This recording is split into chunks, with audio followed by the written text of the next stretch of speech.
It is officially 11 o'clock, and we have quorum. So why don't we go right ahead and get started? While Clayton is coming down, we can open the meeting and ask if there are any adjustments to the agenda. And I actually have one. And then I do not believe we need the executive session number 11. We kind of settled that last time, so I think we're good. And does anybody else have any adjustments? Actually, Amy, I'm going to ask that, sorry for the not being on there, but we are going to need an executive session. Ah, Yep. okay. Lies. I lied to you all. No, I'm just Yep. kidding. Um, that is totally fine, and we will keep that. Are there any other adjustments? Okay. So we'll move into public comment, and I'm here, Amy. there you are, Kim. Go for it. I recommend John Moore be General Manager for Green Mountain Transit. Thanks, Kim. You're welcome. Stay warm. Yeah, you too.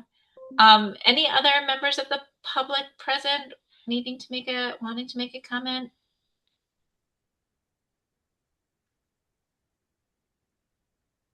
Okay. So we'll just go ahead with approval of the committee minutes from 2 weeks ago on November 24th. I will move they be adopted as circulated. Thank you, Paul. Do I have a second? I'll second. Thanks, Susan. Any further discussion? All those in favor, please say aye. Aye. Aye. Aye. Any opposed? Abstentions? Great. We'll move right on to the presentation of the O&D funding and trip constraints. Yep. And so, Amy, I'm sorry I'm back on my computer without the video because I forgot that I'm sharing documents later in the meeting. And so if I go down to the boardroom, I'm not going to be able to do that. So I apologize that I'll continue to try to figure out why my camera is not on. But what I want to start off with the introduction here with the O&D is to let folks know how much I appreciate the work that VTrans and GMT staff have done on this topic. There's been a flurry of activities since we realized that this was going to be an issue, and all parties have continued to work hard to limit the impact up until the end of last week. When we set this meeting agenda item up, my expectation was that we would have sort of an idea of what sort of trip restrictions would need to be in place in order to manage our funding through the remainder of the year. Very appreciative that in our work with VTrans that they've been able to identify some additional funds that they let us know on Friday that there would be an additional $50,000 that they would be able to use to support the program. That's great news, but it also means that our team now is going to work on how we implement that. One of the things that I've been really happy with seeing the work done by our staff, especially the work that Tim, Rich, Nick, John have really done on this topic, is identifying which providers are going to be okay, as far as that we have some of the community partners that we work with that are not facing a fiscal crisis with how they use. And so we expect that there are going to be some organizations that will have a very limited impact. And really, it's going to be the handful of municipal folks such as Colchester and Williston is where we're going to be seeing where we can get the most rides that we can with the additional funding that's provided. And so as I mentioned, I thought that we would be talking about, hey, here's what residents in our service area can expect for service after January 5th. But the good news is that we're still working hard to make that as much service as possible. So I don't see us exactly in a position to brief you on this right now, and it's still an ongoing work. And so I do want to thank Ross and Dan for their work on this at the last week, and especially for finding the additional funds that will help limit the impact. Clayton, if I may. Okay, Please. questions? Or Amy? There we go. Ross? Thank you, Amy. Zoom got it. And so, yeah, I appreciate as well, Tim and Rich and the company put together an update that was really useful to work with. The O&D program statewide has seen an increased amount of demand, as well as probably the largest cost increases that we're seeing with any mode, whether it's fixed route or seasonal services, those things. For VTrans, what we did is we increased the budget from 4.5 million to 5 million, in 25, 5.5 million. The request that came in through the grant apps was 6.1 million, and we knew we were way upside down. And when we made these awards originally in July, we certainly asked the mobility committees to take a look at those dollars and to try to prioritize those critical care, medical, essential shopping, food access, for lack of a better term. And with the mid-years, we've provided not only the 50,000 for this latest iteration, but 200,000 in federal and another 200,000 in state to just try to allow for more ability to cover, all the gaps, but not least of which the older adults and persons with disability. With that being said, overall, we're about 5.8 to 5.9 million all told, contributing to the O&D program, but it still is not enough. And we'll be working through the legislature and our budget committee and see what we can do moving forward. And the last thing I just wanted to mention was this statewide effort to grow our community drivers, volunteers, hourly people with their own vehicles in our transit sedans for lower hourly wages, whatever that looks like, to try to really address those increased costs with the dial-a-ride or demand response services. Today, we're hearing a lot of good anecdotal evidence, but it'll take some time for those to come online and to build the capacity for those lower cost modes. And so I just wanted to make sure that the leadership team knew that we knew of the issues, and we're trying to address it always midstream, it seems, as this is an unpredictable aspect of our program where we just don't have hours and miles to serve on an ongoing route. So thanks again to GMT staff and all the info, and looking forward to participating in Wednesday's meeting with that Chittenden County Mobility Committee meeting and group. Thanks for the additional information. Paul, go ahead. Just a question.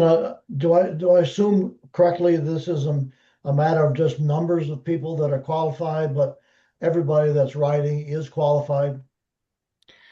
Yeah, Paul. And so that's the thing is we leave it up to the regional mobility committees to identify, the number of trips to provide. What are the trip classifications they want to cover? Understanding those priorities that I just listed are taken into account. We do have a disparate approach, a series of approaches around the state where some people don't use in-kind miles to draw down the federal dollars faster. Some people have more volunteers than others. Some people allow for social personal under certain constraints, those types of things. And we used to, when we first managed this, we would try to have statewide rules in place, but regions are so different around Vermont that a level of latitude and flexibility has served the program well, but it does mean for these mid-year adjustments and this slight difference between trip purposes and cost throughout. Okay, go ahead, Susan. I think my question is related to what Paul was just asking, but I remember at our last leadership meeting when we were talking about this, one of the questions that came up was whether there was a need to make sure that folks are not using O&D without first being signed up for Medicaid, which would kick in first, if I understood correctly. So I was just wondering if that was something that we were looking into further.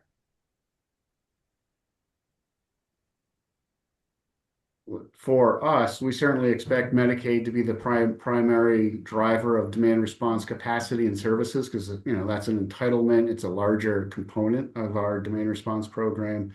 Anybody who qualifies for Medicaid should be prioritized under that program before it falls to O&D. Understanding that there could be constraints or processes in place that aren't completed, where the good folks at GMT or TVT or elsewhere would say, hey, you're going to qualify for Medicaid in the next couple of days as we sort through the paperwork. But in the meantime, let's get you to your medical appointment. So we understand there's going to be some of those overlays when we look at shared clients. Yeah, I guess it was my understanding, listening at the last meeting, that maybe there's some uncertainty about whether everybody is fully signed up for Medicaid who should be. So if there is use of the service, inappropriately. So I don't even know if that's really a problem, but I was just curious because it was raised at our last meeting. Tim, do you have an answer? Yeah, a little bit. So, and we did talk about this at the last meeting, and since then, we've been communicating with our call center staff and ensuring that when people do call, that they're checking what their funding eligibility is, and if there's a possibility that they could qualify for Medicaid and EMT transportation, that we're giving them the resources to do so, as Ross mentioned, so they can fill out the tedious process of the application. And they do have caseworkers that can work with those individuals to fill out those applications and go through that process. But and as well as SSTA that manages the urban O&D program, they do the same thing. They'll determine whether or not someone could potentially be eligible under the Medicaid and EMT, which, as I stated, involves additional paperwork. Okay. Thank you. Yeah, thanks, Susan. So, and Tim, ongoing conversation. Appreciate the additional funds to give us a little breathing room. But I guess this will continue to come up as we figure out long-term solutions to a program that is bigger than we are funding it for, I guess, as a state and locally. Clayton, I don't know if you had anything to add other than congratulations on getting your camera to work. Just needed to unplug the USB cable and put it back in. So I'm glad that simple solution still worked. And no, I think that this is something fluid, and I look forward to continue working with our internal and external folks on this. Okay. All right. We'll move on to our next topic, which is a biggie, looking at kind of the rural fund balance. So we just heard about kind of the O&D challenges and constraints. And I know VTrans and GMT have been working offline to figure out the rural fund balance. And I'm appreciative of that. I know that it's getting tricky. Doing kind of, I appreciate everyone working together to make sure it goes smoothly. I also want to share that before we talk about it, want to make sure that the rural fund balance is how we've been able to kind of fund O&D in the past. So making sure that we have an understanding of how that's going to be used in the future will help us figure out how we can, fund gaps and all that kind of stuff. So I'm going to pass it over to Clayton, do you want to kick this off, or this is right to Ross to kind of talk about what's going on with the rural fund balance in FY26? Well, I just to reiterate, very much appreciate Ross and Dan working to minimize the impacts. And as you mentioned, we've had our rural, or both our urban and rural fund balances are there to sort of be a relief valve if there's situations. And so one of the things that we need to make sure that we understand is that with the rural transfer, funds will need to be available for RCT and TVT from our rural fund balance. We understand that these funds are attached to our rural service and aren't going to be transferring or staying with GMT when the rural transfers happen. But one of the things that we sort of need to figure out, both for the OND and for any other things that may come up that are sort of surprises, with the remainder of the fiscal year, is that, what obligations VTrans has made to the receiving partners. Because one of the things that I want to make sure is that as we're trying to address concerns, that we're not undermining the rural transfer. And so I thought that it would make sense to have the Ross come and kind of give us, so that everybody that will be making financial decisions for the next 7 months can kind of hear what the lay of the land is when it comes to our rural fund balance and how we need to use those funds so that the transfer will happen as envisioned. And for us, we get to work with all 7 of the transit providers and are aware of their fund balances, their local share, as we call it. And in the public transit policy plan, we hope for our providers to come up with about 20% of their total budget from local funds for all the federal match that we need, in addition to the state dollars, which are combined with local funds for the non-Fed match resources that you all apply. When we look at GMT Rural, this is not a problem per se.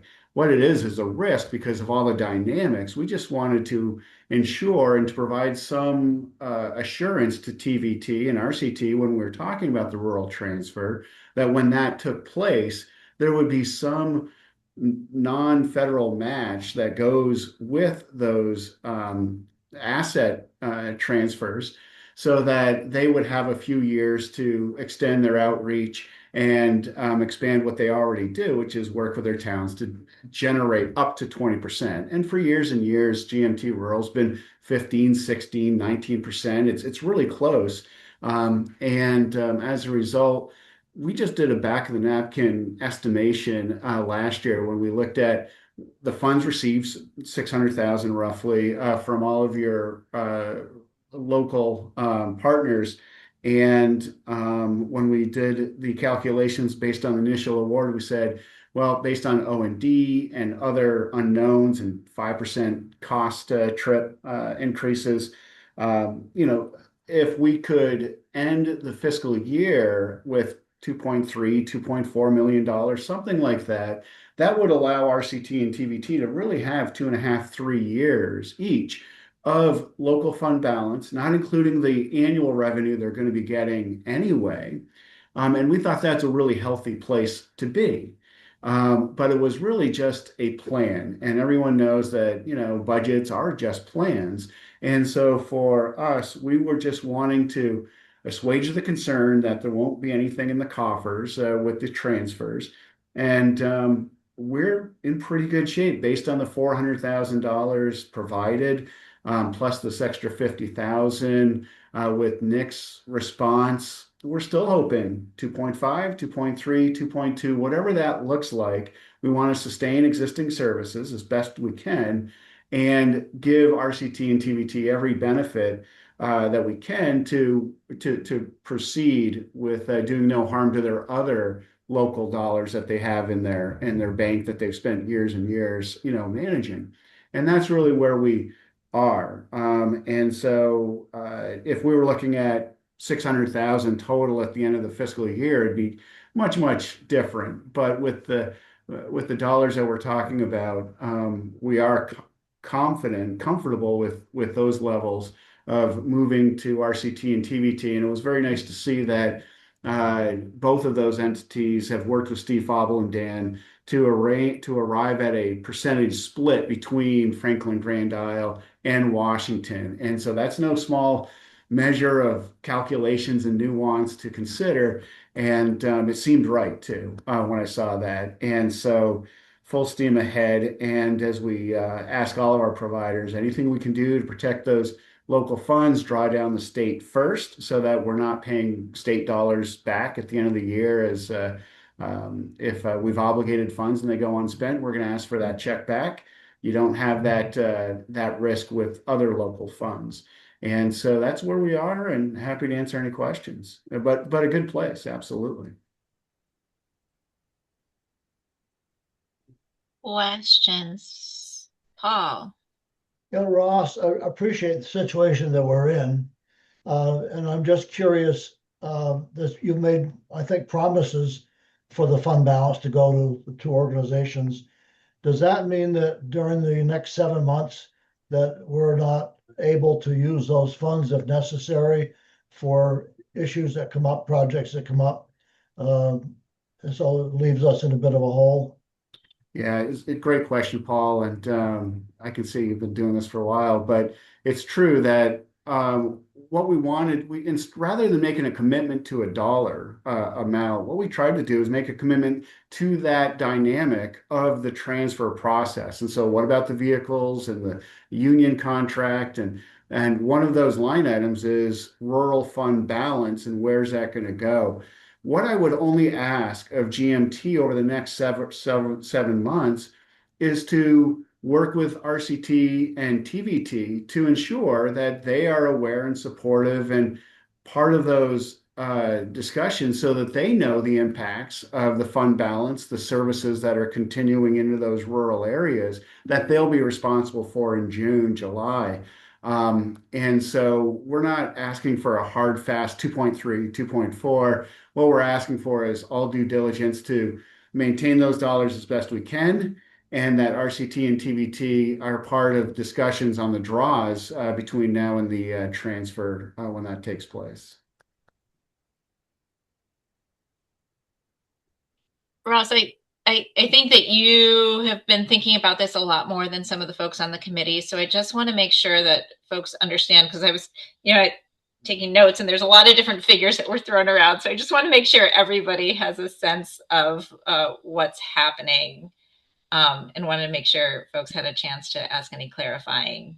So I think what I'm hearing you're saying is, whether it's 2.2 or 2.4 million or some point in between, that funds will be transferred to TVT and RCT, and that the timeline is up in the air. It will go as needed. Like I just want to make sure that we all are on the same page, and there was a lot of different figures thrown out, so I just got confused. Dan, do you want to answer my chaotic brain?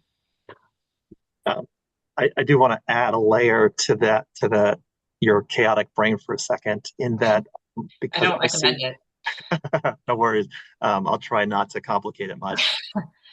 Only the fact RCT is transferring in January. So there's a more immediate need discussion about RCT and a small amount of rural fund balance that needs to go to RCT in January to support their local match needs for the services they're taking over, including the operations of the commuter runs up into like Alburg, the St. Albans the St. Albans shopper trips, and then any capital that they're purchasing. So just that there's a more immediate need for RCT than TVT in the How much is that, Dan? Well, the For RCT? percentages, yeah, I mean, based on our calculations that we've been working on with Stephen, there's about each year, let me see, there's about $123,000 from FGI. And so a percentage of that, which is about 6.5% of the total pot, will need to be transferred to RCT in January. So that's the type of number that we're talking about. So it's a small percentage. 6% is very small, but it's to support their operations. So. And to help finish with that answer, Susan, the thinking was that we would provide a little amount of funds, knowing that they'll get the full amount later. What we didn't want to do is accidentally overpay them and be in a situation where they needed to return funds to us. That's why they're getting a smaller amount now. Andrea?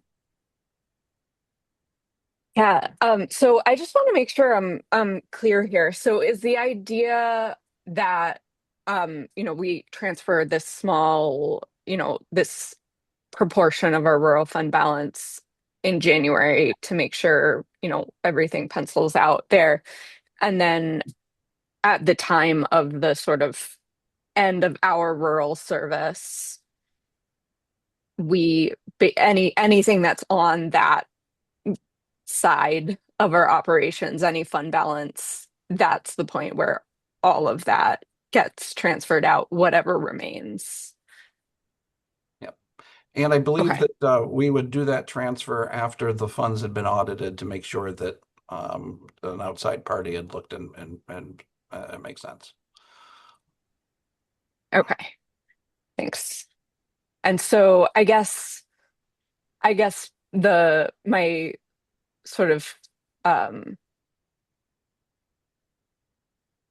question there is, technically we sort of maintain authority over those funds until that point of like end of our rural service, but we're kind of right now figuring out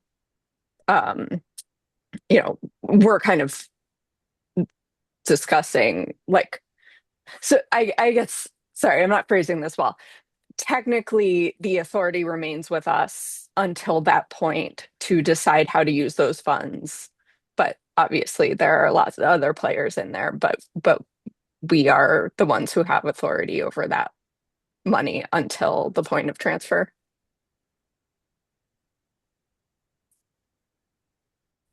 Yeah. All I can say is, all of this is stuff that we do together. It's just like government, right? All the things that we do are things we decide to do together. That's the thing is when we talked about the rural transfer and GMT maintaining, your urban operation, and as we're planning this out a year ago, what's to prevent GMT from taking salaries from urban, putting them on rural for the last year, drawing down those funds, saving urban funds, so we just wanted to make sure that all of those expenditures and the cost allocation plan made sense for the rural services.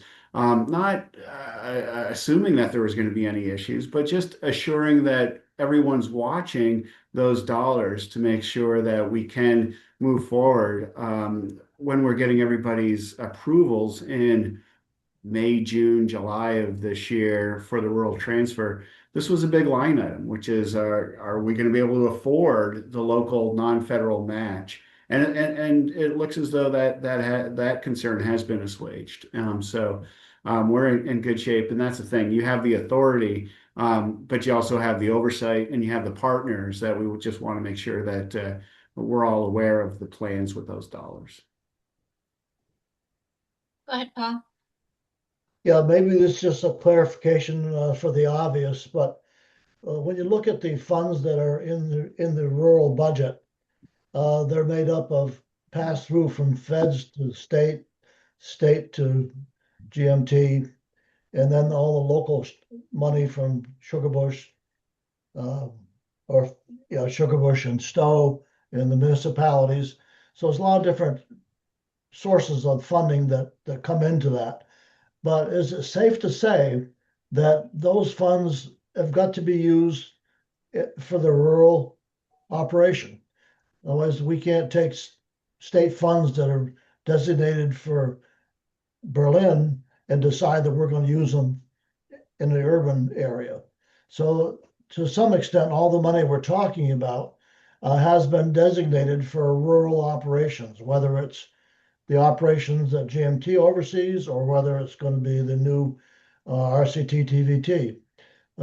So I don't know if I'm saying that correctly, but it seems to me there's maybe an obvious point there that we haven't put on the table clearly. Yeah, and that's the thing, Paul, is those local funds are non-fed match funds, are state and local, and the local funds could be from the communities or Sugarbush or wherever else. those are all non-federal and can be used for match. Some years, and we negotiate, the state contributions, we see what the locals are coming in, what is that non-federal, what is the 20% goal, and how close are our providers getting to that non-state, non-federal, local percentage of the budget with that 20% goal, and then do the best we can with those outlays. Through COVID, we did pretty well with some of our providers. GMT was one of them, that because we were paying for so many things with 100% federal dollars, we were able to build up some of those local funds, and we were able to take some state funds and not bring them into the transit program. And so that was a big thing for us for those few years. So you're right. At the end of the day, we look at those local funds as being funds that go with the community served. And as TVT takes on those rural communities and RCT takes on those rural communities, those funds should be split accordingly to continue serving those communities that have largely made up those non-federal match dollars. Now, if I could just add a little bit, Paul, one of the things that makes the O&D situation a little bit unusual is it's one of the rare situations where you have a rural program paying for service in Chittenden County. And so the O&D program is a rural program. And so that's potentially why the rural fund balance could be something that's used to assist with O&D in Chittenden County. Otherwise, you're absolutely right, Paul, that it would be pretty fenced off.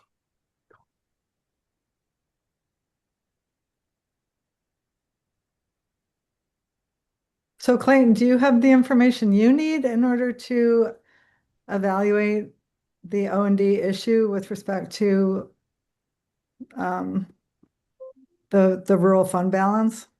Yes, and so I think that what's going to happen now is that with the new funding level that came in on Friday night, we're going to have Tim, Rich, and John from GMT looking at how that potentially could be added to preserve the service for as long as possible, and then we'll come back with that information, and we'll go from there.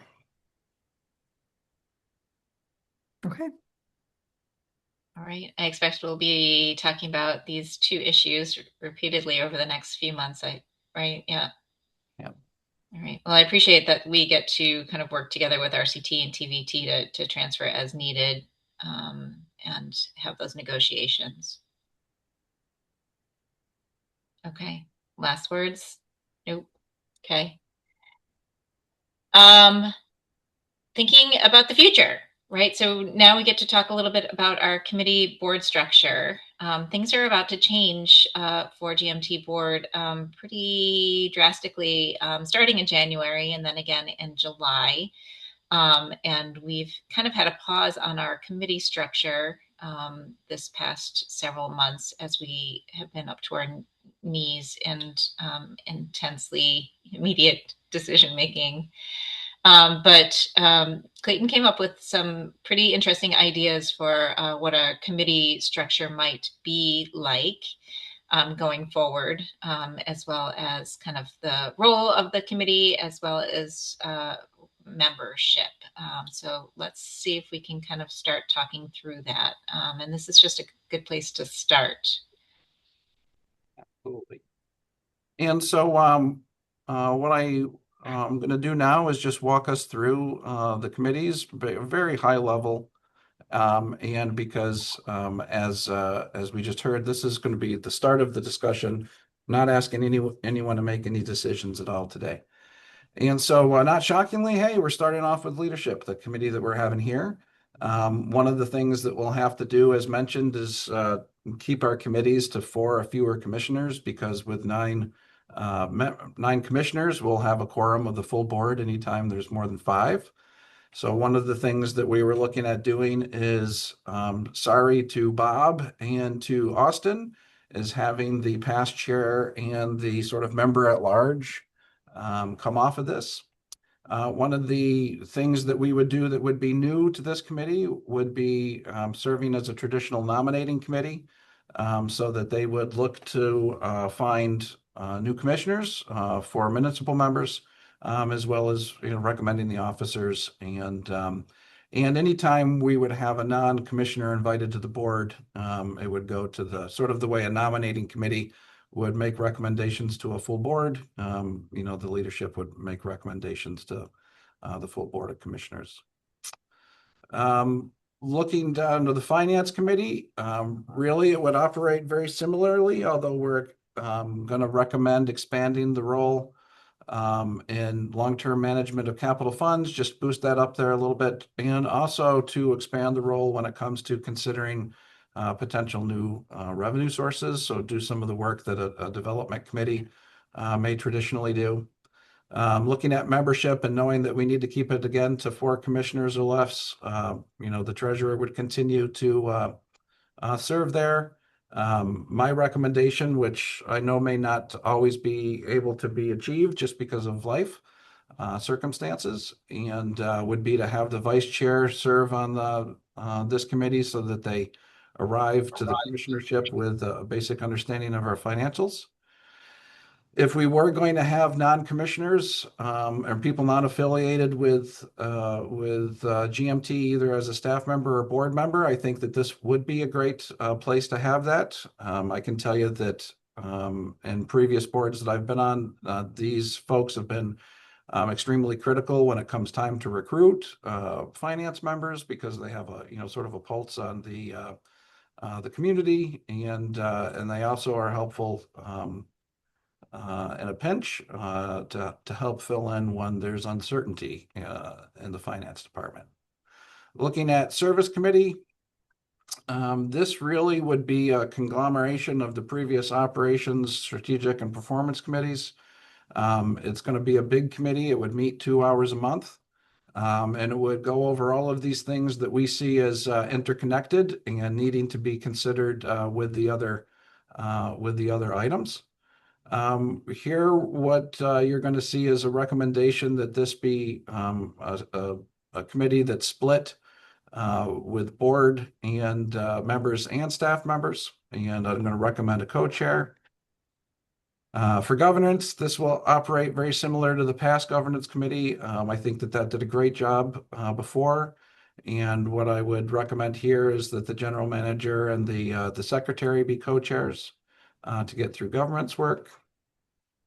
And then for the safety committee, our climate assessment identified that safety continues to be a concern for our staff. And we do already have a safety committee that's established by the CBA, and I'm just recommending that we find a board volunteer that would serve as the go-between with that committee. And then I will not go quite as deep with these quarterly or less committees, because I know that we're super short on time, but having a vehicle, a commuter, and then a paratransit committee that would meet quarterly, and to sort of keep connection with the board on these committees. And then lastly, the retirement committee would continue under its current configuration. And so just a brief overview, and I suspect that we'll benefit from time to sort of digest this and come back for future discussion. Yeah, and the next couple items I can kind of merge and go through a little bit more quickly. So if we want to take a pause and talk about this, or if people have thoughts or questions, certainly open to that. Bob, go for it. So one question or suggestion, especially related to service, but maybe also to the others in general, is Clayton, you use the term manage a number of times, especially under service. Mm-hmm. And in my mind, board isn't really here to manage. We're here to advise. It's really, the manage is really for your directors and yourself. So I don't think you should say the committee itself is going to manage. I think you could say that we will review and we'll discuss, but I think we need to step back. I'm afraid you're going to have unexperienced representatives of the community trying to tell you what to do, and that's not what you want. We hire you to manage. Right. Okay. Paul and then Susan, I think. I just had a couple comments now. I think I'll have more later, but the issue of supervising and supporting the general manager. I think that's always been a difficult issue. I mean, past board chairs have taken on that role almost solely, and then it kind of passes on to the executive committee for any decisions, but it's really week to week or month to month has been the board chair. So I'm wondering if we can't look at making that a little bit more formal. Maybe there's maybe shall meet with the manager quarterly. It's just something that's a little bit more than just loose than supervise and supporting. The other comment. Oh, Paul, we lost your voice. Sorry, my finger came off my button here. Sorry. The finance committee, looking at a voting member from VTrans just seems a little bit alien to me, that one of the organizations that funds us is going to have a vote on our finance committee. So I'd have a problem with that. And the other piece was, I think we need to be careful about bringing so-called expertise onto the board from people that you think would be logical. The finances of transit are so much more foreign than anything else these people have ever been involved in. I'm not sure how much help they would be, and they may be actually a hindrance. Okay, Susan and then Austin. Yeah, I just want to piggyback a bit on what Bob was saying. I agree that I think the work of several of these committees really falls squarely in the management bucket. And I agree, I think it's a slippery slope when we start to involve the board's members in that level of work. So I'm referring to service, safety, vehicles, commuter, and paratransit. I do think that the board should have a leadership committee, finance committee, and governance committee. That seems to fall squarely in the work of the board. And with respect to the other committees, I think it would really be helpful for us to consider having like regular report outs from those committees, similarly to what we do with CATMA. So we have an opportunity to understand that work and provide perspective to it. I also think if we need longer board meetings in order to be able to incorporate that work, I would be okay with, meeting twice a month, for example. I would also like to see the leadership committee add to their scope and assume responsibility for setting the strategic direction of GMT and evaluating its success in meeting the vision and goals of the authority, obviously with support of the full board. And I guess the last thing I want to say is that I agree with the concerns that Paul just raised about the finance committee structure. Thanks. Okay. And in Austin? my quick, go ahead. I do want to let folks know that in my quick overview, I forgot to mention that Amy, Andrea, and I had discussed that with a 9-member board, we would probably do our strategic work as a board, so that we would use the full board for some of that. And so sorry for forgetting to mention that. Okay, Austin. Yeah, I actually completely agree with comments of Bob and Paul and Susan. Two of the things I'd note would be one, I do think that having the immediate past chair on leadership does just kind of create a lot of forward and backward continuity. I like that. I've always thought it was really powerful how we have that structure where we have the past chair and then, the assumed incoming chair who's vice chair present during, all conversations.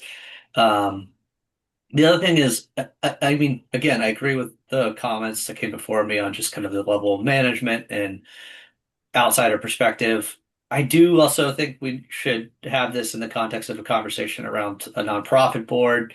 And maybe it's better to onboard some of the outside insight we want onto the nonprofit board and then have leadership be responsible for nominating the nonprofit board to what extent possible under the bylaws, and then bringing nonprofit board folks onto the GMT board.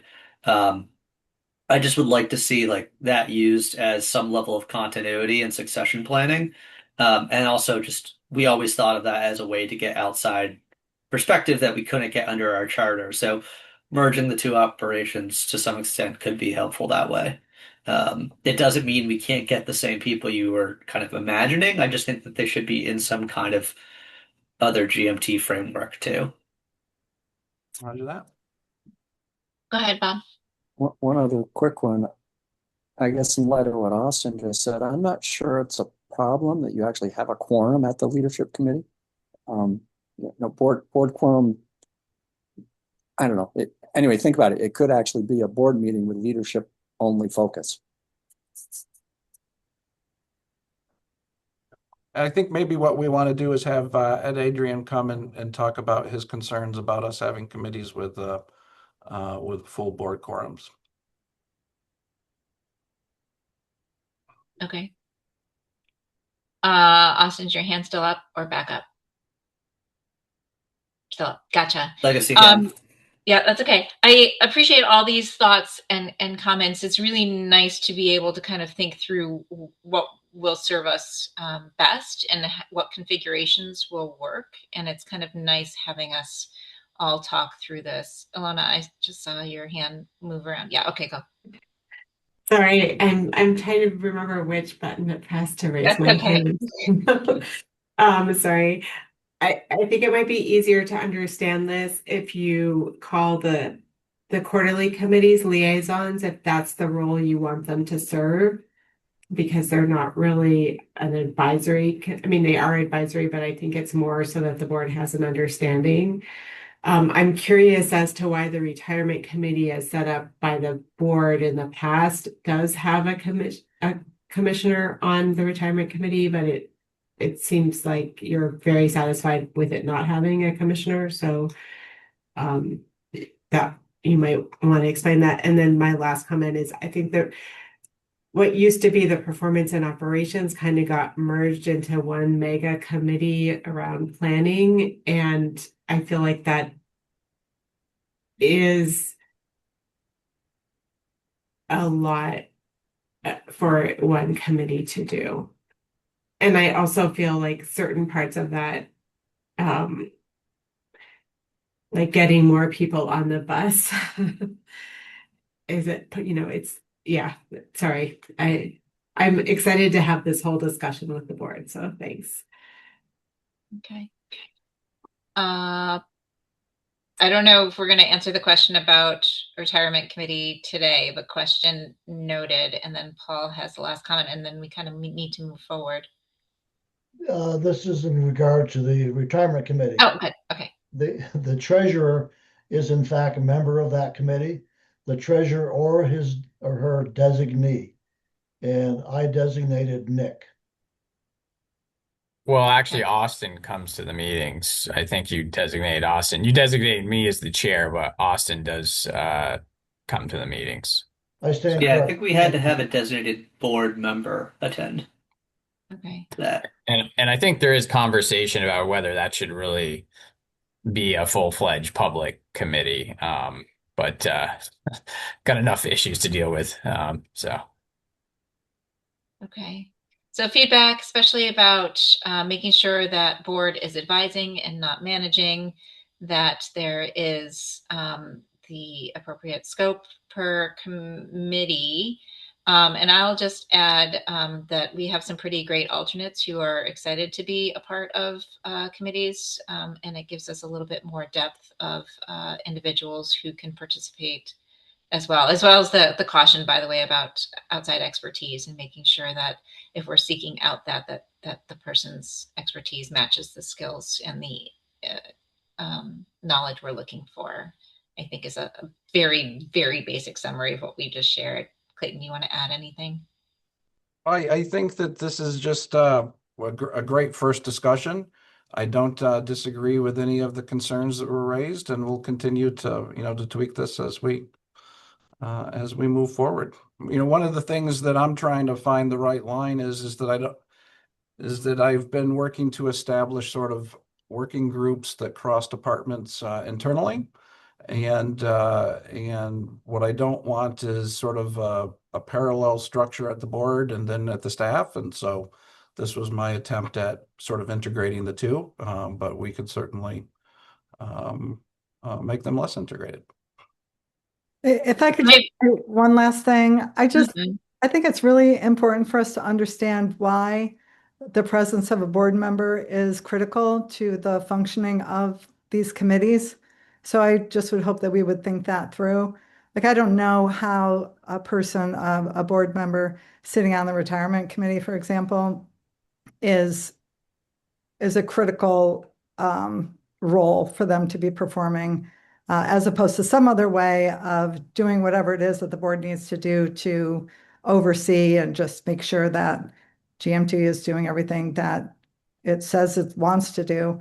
Whether, again, that could be more of a report out from that committee to the board as a whole to keep everybody informed. So I just want to make sure that we're thinking through that really carefully, because I'm not sure I necessarily agree that I see the board as advising so much as, and I don't want to split hairs here on, terminology, but I see the board as really being critical to setting the direction of the authority and to overseeing the finances of the authority and to making sure that it has a strong governance structure. I really think those are the important things that we should be focusing on, as opposed to advising on things that maybe it's really not in our wheelhouse. So I'll stop there. Okay. Thank you all. So let's keep thinking on it, and we'll keep tweaking it as we move forward. Clayton, does that give you enough feedback to kind of play with? Absolutely. Oh, great. I'm gonna suggest for the couple items here, number 8 and 9, those are somewhat related, and been thinking about how to move that forward. We don't have time because neither one requires a decision today, but what I want to share is that the engagement survey gave us some feedback. And much of it was, what is the board doing? Are they connected to the organization? Are they doing a good enough job? And part of that is we've been linking that to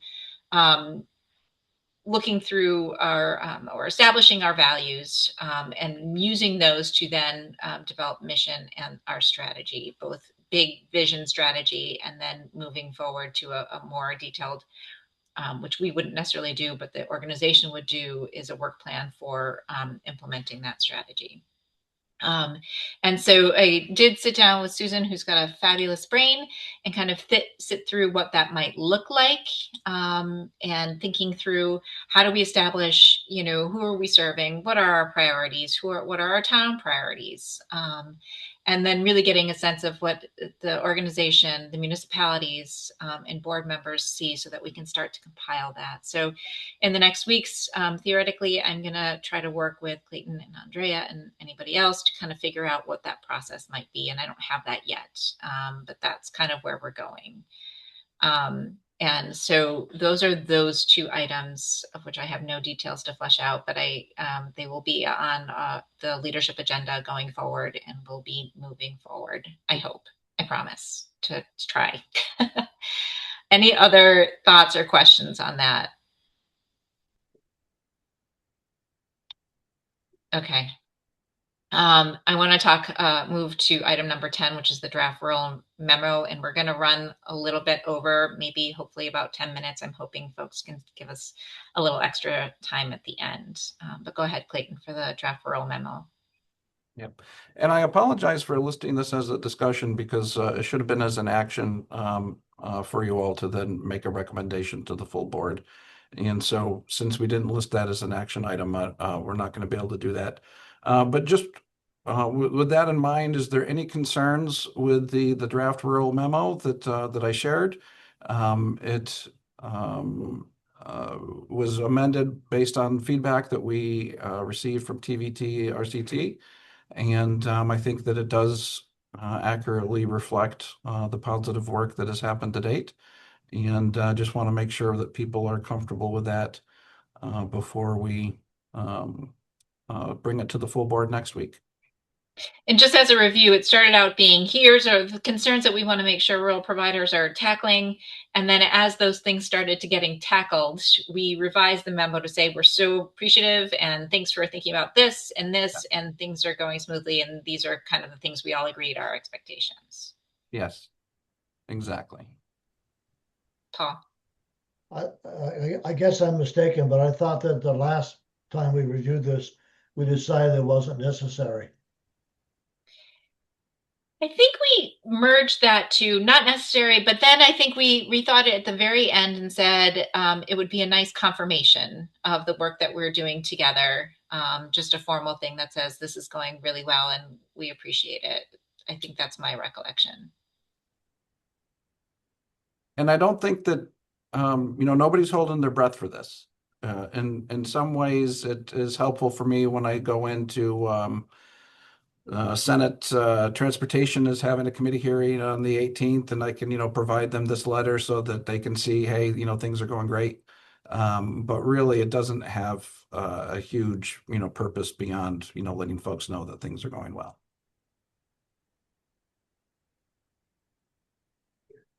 But since we don't get to make this an action item, we will bring it back up to the full board meeting next week.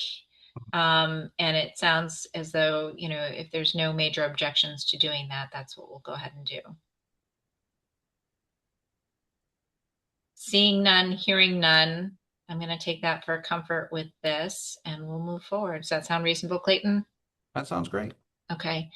And so the last item is a personnel matter. And Clayton, I'm wondering whether you could introduce this. I'm sorry. Yeah, personnel matter. I'm wondering if you could introduce this. Yep. And so there's no necessary finding with it being a personnel matter. So I would just need a motion to enter executive session to discuss the personnel matter. And who would you like invited into that? Just myself and the board members. Okay. All right. Someone want to make that motion? Bye, y'all. Thank you for being here. Stay warm. Thanks, Kim. You too. You too, Amy. So move. I'll second. Thanks, Bob and Andrea. Any further discussion? All those in favor, please say aye. Aye.